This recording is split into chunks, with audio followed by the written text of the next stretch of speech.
અગાઉ આ પ્રકારનું નરેન્દ્રભાઈ 2005માં જ્યારે નો રિપિટેશનની થિયરી લાવેલા એની પાછળનું લોજિક એકમાત્ર એ જ હતું કે તે વખતે ખાસો મોટો વર્ગ કેશુભાઈ અને કાશીરામના ફોલોઅર્સનો હતો.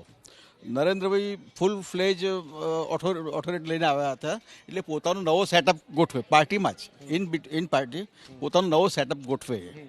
તો એને કારણે એમણે તે વખત નો રિપિટેશન લાવ્યા એટલે મતલબ કે તે વખતે કાશીરામભાઈ કેશુભાઈના માણસો બધા હટી જાય.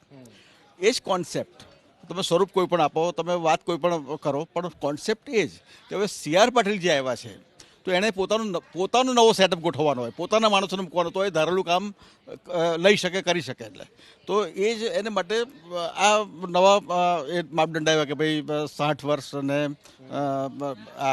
3 ટર્મ અને અગાઉ કોઈ સગાવાલા કોઈ હોય નહીં એ પ્રકારની.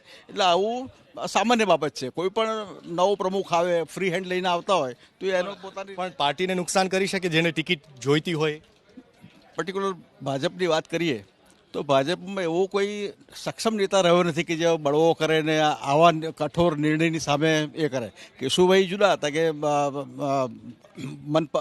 મચપાનું એટલે મા ગુજરાત જનતા પાર્ટી એણે સ્થાપેલી હતી. એટલે હવે ભાજપની અંદર એવો કોઈ કદ્દાવર સક્ષમ નેતા નથી રહ્યો કે એનો અસંતોષ પણ એ વ્યક્ત કરી શકે. સમસમીને બેસી રહી અને પાર્ટીની શિસ્તમાં કામ કરે એ અલગ વાત છે. કોંગ્રેસને નુકસાન થઈ શકે કારણ કે ઘણા બધા નેતાઓ અને કાર્યકર્તા છે એમના રડતા હોય એવા દ્રશ્યો આપણે જોયા છે. ઘણી બધી વખત નારાજગીઓ આ વખતે ચૂંટણીમાં જોવા મળી છે. ચિંતનભાઈ, કોંગ્રેસને તો ગુમાવવા જેવું કંઈ રહ્યું જ નથી એમ કહીએ તો ખોટી વાત નથી. કારણ કે કોંગ્રેસે આશા જ પહેલેથી થોડીક ઓછી રાખે ને વાતો મોટી કરે, પણ ખરેખર ગ્રાસરૂટ કોંગ્રેસને ખબર હતી કે ભાઈ અમે વિપક્ષમાં છીએ. આ 5 વર્ષ બેસી શું કરે? 5 વર્ષે દરેક ઘરે ઘરે જતે, મોલ્લે જતે ભાજપની જે અત્યારે આવીને ડિબેટમાં કે જે નેતાઓ સ્ટેજ પર વાતો કરે છે એ 5 વર્ષ દરેકના મતદારને જેને સમજાવી શકતે ને કે ભાઈ તમે ભાજપ આ નથી કર્યું, અમને ચાન્સ આપજો, અમને ચાન્સ આપજો, અમને ચાન્સ આપજો. તો આ વખતે એ લોકો રાજકીય પક્ષ હતા, ચૂંટણી લડવા માટે બધા સક્ષમ હતા અને ખબર જ હતી કે 5 વર્ષ પછી અમારે ચૂંટણી લડવાની જ છે, અમે અત્યારે હારી ગયા છીએ. તો બીજા દિવસે કામે લાગી જવું જોઈએ ને, પણ બેસી રહ્યા. ચૂંટણી આવી એટલે ઉમેદવારો મૂક્યા, પછી કાકા મામા માસાના થયા અને પછી એમાં વિવાદ થયા. પ્રગતિબેન, કોંગ્રેસે નક્કી જ કરી લીધું છે કે પેલા તો નથી જવું, બીજા કે ત્રીજા આવીએ? બિલકુલ બી નહીં.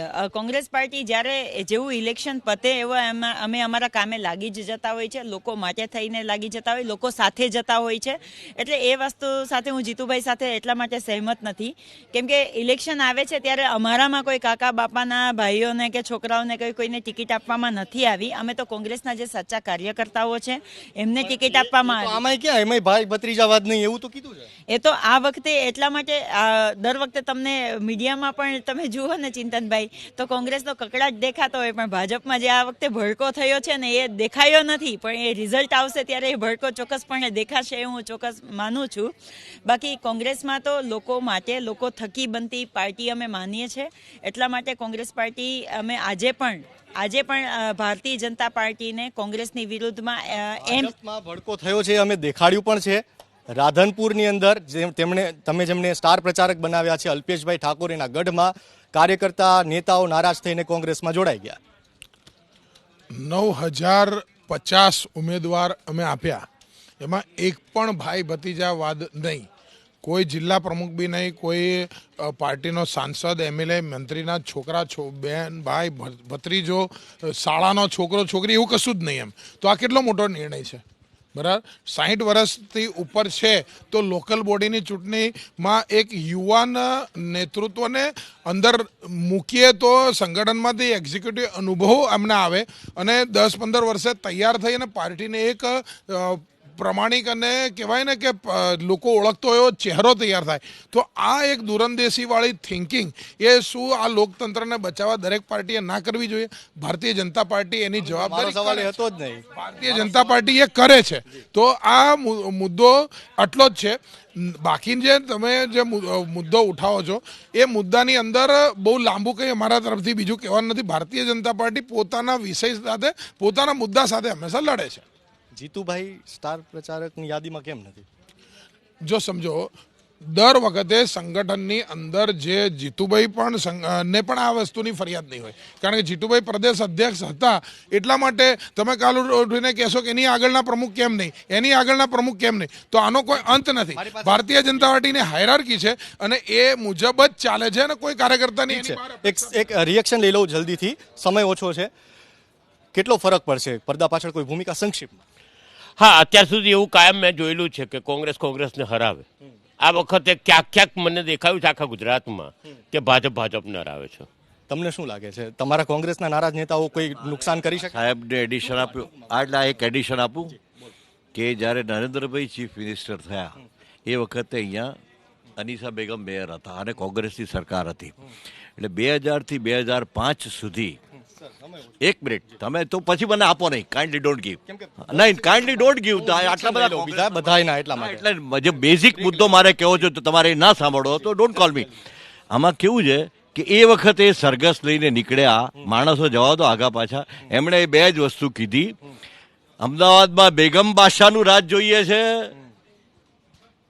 એટલે આ જે એમનો જે મૂળ ભૂતવાદ છે ને, એમનો આ ભારતીય જનતા પાર્ટીનો મૂળ સૂર. અત્યારે તમે બિહારમાં શું જોયું છેલ્લે? अरे यार ये लोग तो जय श्री राम कहने को भी इनको प्रॉब्लम है, इनको भारत माता की जय कहने को प्रॉब्लम है. એટલે ના સ્થાનિક એટલે તમે બેસ ત્યાંથી એક ગંગા જે રીતે વહી રહી છે એમાં છે. આ બધું આનાથી કોઈ આગુ પાછું થાય તો કોઈ પ્રોબ્લેમ થાય નહીં. આમ આદમી પાર્ટીએ લાભ ઉઠાવવાનો પ્રયાસ કર્યો. પાટીદાર નેતાઓ જે કોંગ્રેસથી નારાજ થયા અને એમાં મત લેવાનો કે પાટીદાર ઉમેદવારો છે તેમને પોતાની તરફ વાળવાનો. ના, બિલકુલ નહીં. આમ આદમી પાર્ટીએ દિલ્હીમાં જે મોડલ આપ્યું છે કેજરીવાલજીએ અને આમ આદમી પાર્ટીએ, એને ઘરે ઘરે પહોંચાડવાની એક કોશિશ કરી અને છેલ્લા 3 વર્ષમાં એક સંગઠન મજબૂત ગુજરાતની અંદર ઊભું થાય એવા પ્રયત્નો કરી રહ્યા છીએ અને એ સફળતાપૂર્વક આપણે જોઈ શકીએ કે 155 સીટ ઉપર અમદાવાદમાં આપણે ઊભા રાખ્યા છે.